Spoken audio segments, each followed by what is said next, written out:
Are you a new parent and searching on YouTube how to take better care of your child toddler in this monsoon? So you have come to a right place. I am a mother too and I have experienced this phase last year. मेरा एक छोटा baby है जो अब 17 months का complete हो चुका है एंड लास्ट ईयर मैंने भी यही सेम एक्सपीरियंस की थी। मैं भी एज ए न्यू मॉम बहुत कंफ्यूज थी कि कैसे क्या करना चाहिए मानसून में जिससे कि मेरा बेबी कम बीमार पड़े, उसकी स्किन एंड हेल्थ अच्छे से मेंटेन रहे, उसकी इम्यूनिटी बिल्ड हो। तो बहुत सारे क्वेश्चन थे मेरे माइंड में, बहुत सारी कंफ्यूजन थी। तो अब मेरा ये सेकंड मानसून है मेरे बेबी के साथ। तो अब मेरे पास काफी हद तक एक्सपीरियंस है कि इस टाइम पे हमें क्या करना चाहिए जिससे कि हम बेबी की बेटर केयर कर सके। Hi, welcome to my YouTube channel. My name is Shagun and I am a first time mom of a 17 months old toddler. And मेरे इस यूट्यूब चैनल पे मैं आप लोगों के साथ अपने एक्सपीरियंसेस शेयर करती हूँ। लाइक मेरी parenting journey and motherhood journey में मैं जो भी अपने बेबी का एक्सपीरियंस करती हूँ, जो भी मैं उसके लिए प्रोडक्ट्स बाय करती हूँ जो कि मेरी इस मदरहुड जर्नी को इजी बनाता है, एज वेल एज मेरे बेबी के लिए भी काफी हेल्पफुल होता है व्हाइल ग्रोइंग अप। तो वो सारी चीजें मैं आप लोगों के साथ शेयर करती हूँ। अगर आपने मेरी प्रीवियस वीडियोस नहीं देखी है तो आप मेरे चैनल पर जाके देख सकते हैं। मैंने अपने चैनल पर बहुत सारे पेरेंटिंग कंटेंट शेयर किए हुए हैं। लाइक मैं फर्स्ट क्राई के हॉल शेयर कर चुकी हूँ आप लोगों के साथ, बिकॉज मोस्टली शॉपिंग मैं वहां से करती हूँ। H&M के भी हॉल शेयर किए हुए हैं। मैंने बेबीज की रेसिपीज आप लोगों के साथ शेयर की हुई है। अपने बेबी का रूटीन भी शेयर किया हुआ है एंड साथ ही उसके डेवलपमेंट माइलस्टोन से मैंने आप लोगों के साथ शेयर किए हुए हैं कि किस एज ग्रुप के बेबीज से हम क्या चीज एक्सपेक्ट कर सकते हैं। जो मेरे इंस्टाग्राम पे भी फॉलो कर सकते हैं जिसका लिंक आपको मेरी बायो में मिल जाएगा। एंड अगर अभी तक आपने मेरे चैनल को सब्सक्राइब नहीं किया है तो प्लीज को सब्सक्राइब कर लीजिए।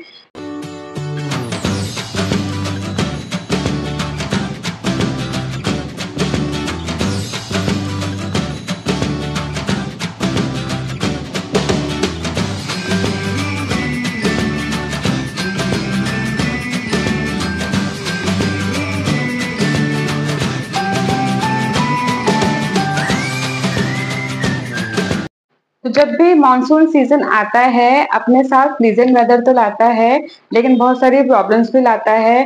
लाइक इस टाइम पे बारिश की वजह से पॉट होल्स में बहुत पानी भर जाता है, तो हमारे सराउंडिंग में हमारे पास बहुत सारे मच्छर हो जाते हैं, इंसेक्ट्स हो जाते हैं। एंड इसी टाइम पे आप बहुत न्यूज सुनते होंगे लाइक डेंगू एंड मलेरिया की। इसी टाइम पे बहुत ज्यादा टेम्परेचर अप डाउन होता है, मैक्सिमम तो ड्रॉप होता है, ह्यूमिडिटी बहुत बढ़ जाती है। तो हम बड़े की ह्यूमिडिटी इतनी होती है कि हम इन प्रॉब्लम से फाइट बैक कर सकते हैं, बट बेबीज की अभी इतनी अच्छी इम्यूनिटी नहीं होती है, उनकी इम्यूनिटी भी बिल्ड हो रही है। सबसे ज्यादा इससे बेबीज ही अफेक्ट करते हैं। तो इस प्रॉब्लम का सोल्यूशन हमारे पास क्या हो सकता है कि हम हमारे सराउंडिंग को क्लीन रखें, अपने आसपास हम कहीं भी पानी ना भरने दें। एंड अगर हम बाहर का कंट्रोल नहीं कर सकते तो एटलीस्ट हम अपने घर का और उसके आसपास का तो कंट्रोल कर सकते हैं। लाइक अपने रूफ पे आप कहीं भी पानी नहीं भरने दें, उनको क्लीन रखें। अपने घर में आप सफाई मेंटेन रखें। अपने घर में जितनी भी चीजें आपकी हैं जिसमें आप पानी भर के रखते हैं उनको आप टाइम टू टाइम चेंज करें, क्लीन करें। लाइक कूलर है तो कूलर में ज्यादा टाइम तक पानी इकट्ठा ना रहने दें। तो ये सारे प्रिकॉशन है जो आप ले सकते हैं मस्कीटोज को बढ़ने से रोकने के लिए। उसके अलावा आप अगर मस्कीटोज हो जाते हैं, लाइक हम उन्हें कंट्रोल पूरी तरह से तो नहीं कर सकते, तो उसके लिए भी सोल्यूशन होते हैं। लाइक मैं जो पर्सनली यूज करती हूँ वो मैं मस्कीटो रैकेट यूज करती हूँ। लाइक मेरा बेबी अब 17 मंथ्स का है, टॉडलर है, तो पूरे टाइम वो फ्लोर पे इधर उधर खेलता रहता है।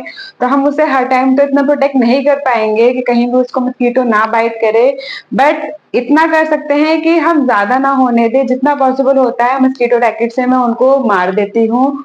उसके अलावा जब वो रात को सोता है तो मैं मस्कीटो नेट का यूज करती हूँ ताकि उसे एक पीसफुल नाइट मिल सके। एंड लास्ट ईयर जब मेरा बेबी बहुत छोटा था, बेबी था, तो मैं उसके लिए कवर करने वाले मस्कीटो नेट यूज करती थी। बट अब मेरा बेबी बड़ा हो गया है, टॉडलर है, एंड जो साइज है वो भी उसके लिए अप्रोप्रिएट नहीं है, तो मैंने एक बड़ा मस्कीटो नेट मंगा रखा है जो कि डबल बेड का साइज का होता है। उसमें आप एज ए पूरी फैमिली, अगर हस्बैंड वाइफ एंड बेबी है तो भी आप सो सकते हैं। पहले मैं क्या करती थी, मैं अपने बेबी को इवनिंग वॉक पे ले जाया करती थी शाम को।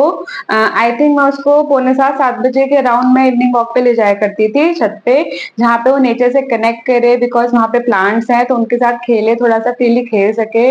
बट अभी 7 बजे के आसपास मस्कीटोज बहुत ज्यादा बढ़ने लग जाते हैं, तो मैंने वो टाइम थोड़ा कम कर दिया है। मैं उसको अराउंड 6 PM में लेके जाती हूँ वॉक के लिए, एंड हाफ एन आवर में मैं उसको वापस ले आती हूँ, लाइक 6:35 पे मैं उसको वापस ले आती हूँ। इस टाइम पे अपने बेबी को एंगेज करने के लिए मैं काफी ज्यादा टॉयज का यूज करती हूँ, लाइक ऐसे टॉयज जो आप इंडोर यूज कर सकते हैं, लाइक कुछ मैंने आप लोगों के साथ शेयर भी किए हुए हैं। लाइक काफी सारे टॉयज मिलते हैं, आप उनमें इन्वेस्ट कर सकते हैं, लाइक पजल्स हो गए जो कि उनकी एज अप्रोप्रिएट हो गए, पजल्स हो गई, बुक्स हो गई।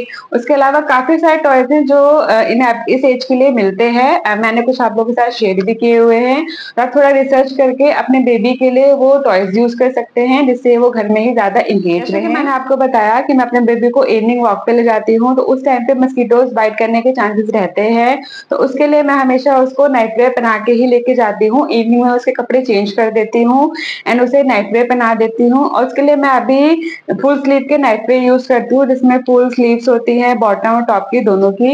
एंड मैंने कुछ नाइट वेयर आप लोगों के साथ शेयर भी किए हुए हैं, तो आप वो वीडियो भी देख सकते हैं, उसमें भी आपको मैंने कई सारे नाइट वेयर के ऑप्शन दिए थे। इसके अलावा मेरे बेबी को कभी मस्कीटो बाइट कर भी लेता है, लाइक उसकी पूरी बॉडी तो कवर रहती है बट कभी कदार हाथ वगैरह में अगर बाइट कर भी लेते हैं, तो ऐसे टाइम पे मैं मस्कीटो रोल ऑन यूज करती हूँ, आफ्टर बाइट रोल ऑन, जो भी मैंने आप लोगों के साथ लास्ट वीडियो में शेयर किया था।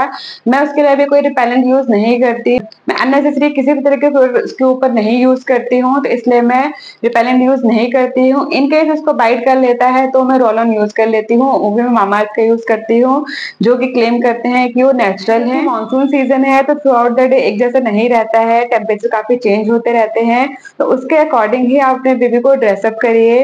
लाइक अगर मौसम थोड़ा ठंडा है तो उनको फुल स्लीव की टी शर्ट्स बनाइए, फुल स्लीव के शर्ट्स बनाइए।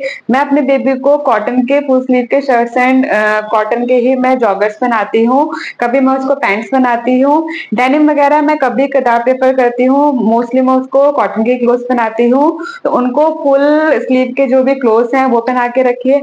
अगर थोड़ी सी गर्मी है तो आप उनको थिन लेयर कर सकते हैं या फिर आप उनको हाफ स्लीव वाले क्लोथ्स पहना सकते हैं, अदरवाइज आप कोशिश करिए कि फुल स्लीव के क्लोथ्स ही पहनाइए। एंड इस टाइम पे ह्यूमिडिटी बहुत ज्यादा बढ़ जाती है तो भी बेबीज बहुत अनकंफर्टेबल रहते हैं, हमें पता नहीं चलता है बट स्टिल बेबीज काफी स्वेट करते हैं, तो आप इस चीज को इंश्योर करिए कि आपका जो बेबी है वो हमेशा वेल हाइड्रेटेड रहे। अगर आपका बेबी 6 मंथ से अबव है तो आप उसको अच्छे से हाइड्रेटेड रखिए, उसे वाटर दीजिए। उसके अलावा आप एक गुड हाइजीन प्रैक्टिस को फॉलो करिए, लाइक मैं अपने बेबी का 2-3 टाइम्स हेयर वॉश कराती हूँ वीक में, बिकॉज ज्यादा उससे रिक्वायरमेंट नहीं होती है। हम ऑयल लगाते हैं तो उनको स्वेट होने के भी चांसेस रहते हैं, वैसे भी ह्यूमिडिटी की वजह से स्वेट होने के चांसेस रहते हैं। उसके अलावा उनको आप डेली बाथ दीजिए, इस टाइम पे मैं उसको लिपॉम वाटर से डेली बाथ देती हूँ। एंड एक चीज और मैं फॉलो करती हूँ वो है frequent diaper changes.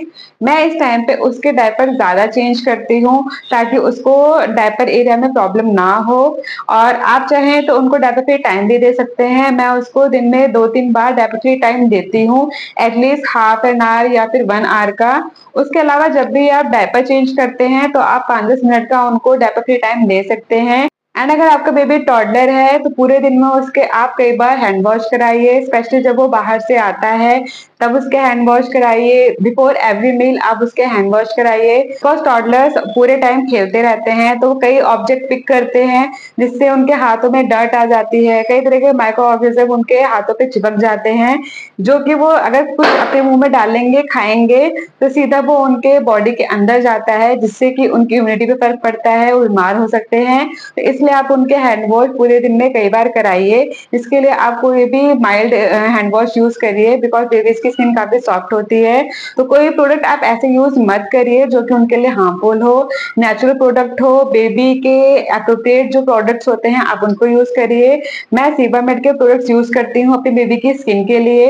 And one of the best practice जो मैं अभी तक फॉलो करती हूँ वो है डेली अपने बेबी को 2 टाइम्स मसाज देना।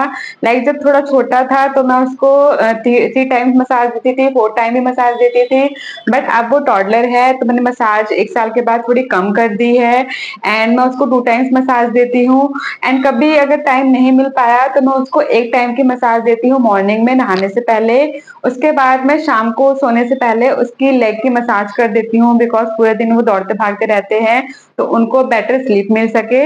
एंड मसाज के सभी जानते हैं कि बहुत ज्यादा बेनिफिट्स होते हैं, मसाज से बेबीज की मसल स्ट्रेंथन होती है, उनको बेटर स्लीप मिलती है। अगर उनको बेटर स्लीप मिलती है तो उस अकॉर्डिंग फिर उनकी ग्रोथ काफी अच्छी होती है। तो इसलिए मसाज को हमेशा हमें हमारे बेबी की रूटीन में इंक्लूड करना चाहिए। बिकॉज बेबीज की इम्यूनिटी अभी इतनी अच्छी नहीं होती है, तो हमें उनकी इम्यूनिटी बेटर करने में उनकी हेल्प करनी होती है। लाइक उनको आप हेल्दी फूड दीजिए जिससे कि उनकी इम्यूनिटी काफी स्ट्रांग हो। आप वैसे भी उनको हेल्दी फूड दीजिए, लेकिन इस टाइम पे आप प्रेफर करिए कि आप उनको होममेड हेल्दी फूड ही दें। एंड कुछ विटामिन सी के फ्रूट्स होते हैं जो आप उनको दे सकते हैं, वो इम्यूनिटी के लिए काफी अच्छे होते हैं, इम्यूनिटी काफी इंक्रीज करते हैं। उसके अलावा कई रेसिपीज ऐसी होती हैं जो इजी भी होती हैं एंड आप बेबीज को इजीली घर पे बना के दे सकते हैं। एंड वो उनकी ओवरऑल ग्रोथ एंड डेवलपमेंट के लिए भी अच्छी रहती हैं, उनके वेट गेन के लिए अच्छी रहती हैं। तो वो भी मैंने आप लोगों के साथ कुछ रेसिपी शेयर की हुई है। तो कोशिश करें कि आप अपने बेबी को होम कुक फूड ही दें। एंड उसके अलावा आप उनको जो भी पानी देते हैं पीने के लिए, भले ही आप आरओ यूज करते हैं, कुछ भी यूज करते हैं, पानी इतना प्योर नहीं होता है कि बेबी उससे बीमार ना पड़े। बिकॉज सबसे ज्यादा बेबीज पानी की वजह से ही बीमार होते हैं। तो उनके लिए आप हमेशा बॉइल्ड वाटर यूज करिए। अगर कभी उसको फीवर होता भी है तो मैं उसको ज्यादा से ज्यादा ब्रेस्ट फीड कराती हूँ। Because breast feed mother milk सबसे बेस्ट माना जाता है बेबीज के लिए। वो बेबीज की इम्यूनिटी को बढ़ाने में काफी हेल्प करता है। मैं उसको शुरू से ही ब्रेस्ट फीड कराती आ रही हूँ और डॉक्टर कहते हैं जब भी बेबी बीमार होते हैं उनको और फ्रीक्वेंटली आप ब्रेस्ट फीड कराइए। And last but not the least, सबसे इंपॉर्टेंट है कि आप अपने बेबी को वैक्सीनेटेड रखिए। जो भी उसकी टाइमली वैक्सीन लगनी है उसके एज के अकॉर्डिंग आप वो वैक्सीन लगा के रखिए। वो भी उनकी इम्यूनिटी को काफी इंप्रूव करता है, उससे वो काफी तरह की बीमारियों से फाइट बैक कर पाते हैं। एंड आई होप इस वीडियो में जो मैंने आप लोगों के साथ टिप्स शेयर की हैं आप उनको फॉलो करेंगे। एंड आप इसको फॉलो करके देखिए, आपको इसका रिजल्ट जरूर मिलेगा। बिकॉज मैं इसको जेन्युइनली फॉलो करती हूँ, जिसकी वजह से मेरा बेबी हेल्दी एंड सेफ है। एंड मैं आपके बेबीज के लिए भी यही चाहती हूँ। तो अगर आपको मेरी वीडियो अच्छी लगी तो प्लीज इसे लाइक करिए। आप इसको अपने फ्रेंड्स में शेयर भी कर सकते हैं जो न्यू पेरेंट्स हैं या जिनको भी ऐसी वीडियो की रिक्वायरमेंट है। एंड अगर आपने मेरे चैनल को सब्सक्राइब नहीं किया है तो प्लीज को सब्सक्राइब भी कर लेना, बिकॉज ऐसी कई वीडियोस आगे आती रहेंगी। So that's it for today's video. I will see you in my next video. Bye.